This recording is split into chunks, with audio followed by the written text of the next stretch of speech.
आज खरं तर आज श्री संत वैराग्य मूर्ती संत वामनभाऊ महाराजांच्या सप्ताहाची आज सांगत आहे. आणि आदरणीय मुख्यमंत्री महोदयजी हे गहिनाथगडाचे आणि वामनभाऊचे निश्चिम भक्त आहेत. विठ्ठल महाराजावर त्यांची नितांत श्रद्धा आहे आणि या श्रद्धेपोटी आज ते आम्हाला दर्शन देण्याकरता, सर्वसामान्य लोकांना भेटण्याकरता ते सप्ताहाच्या निमित्ताने आले होते. परंतु कार्यक्रम संपल्यानंतर म्हणजे आदरणीय मुख्यमंत्री महोदयांचं भाषण संपत्या क्षणीच माझ्या मनात, फक्त माझ्या मनातलं नाही, जे लाखो लोकांच्या मनामध्ये आहे त्या लाखो लोकांच्या मनातली भावना फक्त मी एक प्रतिनिधी म्हणून आज मुख्यमंत्री महोदयाकडे व्यक्त केली. ती भावना अशी आहे की गेल्या 2 वर्षापासून आदरणीय मुंडे साहेब हे मंत्रिमंडळाचे सदस्य नाहीत आणि मुख्यमंत्री महोदय हे मंत्री परिषदेचे अध्यक्ष आहेत. म्हणजे मुख्यमंत्री हे त्या परिषदेचे अध्यक्ष असतात.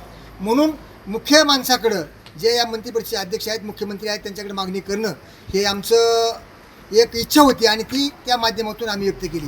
त्याचा विषय असा आहे की मुख्यमंत्री महोदयांना आम्ही हजारो लोक जाऊन, शेकडो लोक जाऊन मुंबईला, नागपूरला किंवा इतर तर कुठं भेटू शकत नाहीत.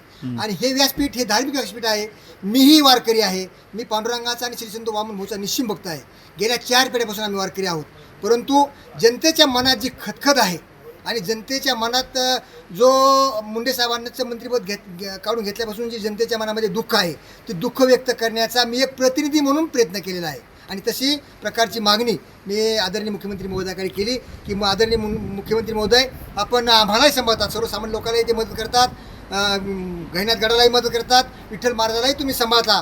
परंतु आमचं सर्वांचं भूषण म्हणजे फक्त जातीपातीचं, एका जातीचं नाही तर 18 पगड जातीचं भूषण सर्वसामान्यांचा नेता म्हणून ज्या धनंजय मुंडे साहेबाकडे आम्ही पाहतो, ज्या मुंडे साहेबाकडे सामान्य लोक पाहतात, त्या मुंडे साहेबांना न्याय द्या.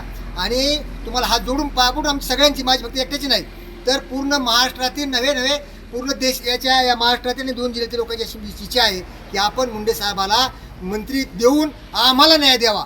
मुंडे साहेबाला मंत्रिपद नाही मिळालं तर त्यांचं काही नुकसान होणार नाही. परंतु याच्यामुळे आमचं सर्वसामान्य लोकांचं, कष्टकऱ्यांचं, शेतकऱ्यांचं, वारकऱ्यांचं फार मोठ्या प्रमाणात नुकसान होत आहे. अशा प्रकारची भावना व्यक्त करण्याकरता मी आदरणीय मुख्यमंत्री महोदयांना आज बोललो. काय वाटतं, तुम्ही मागणी केली, मुख्यमंत्री विचार करतील यावरती? नाही, मला असं वाटतं की मुख्यमंत्री महोदय हे अतिशय प्रेमळ स्वभावाचे आणि प्रेमळ आहेत. त्यांना सर्व परिस्थितीची जाण आहे, त्यांना सामाजिक जाण आहे, त्यांना राजकीय जाण आहे. फार परिपक्व नेते आहेत ते महाराष्ट्राचे. आणि म्हणून त्यांना सांगण्यापेक्षा आम्ही सांगावंच असं काही नाही, त्यांच्या मनात ती भावना नक्कीच असेल.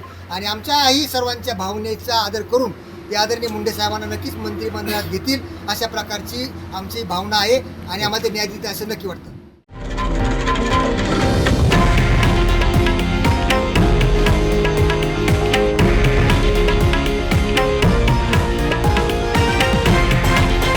हे आहे देशातील नंबर 1 न्यूज नेटवर्क आणि आपण पाहत आहात TV9 मराठी, एकमेव.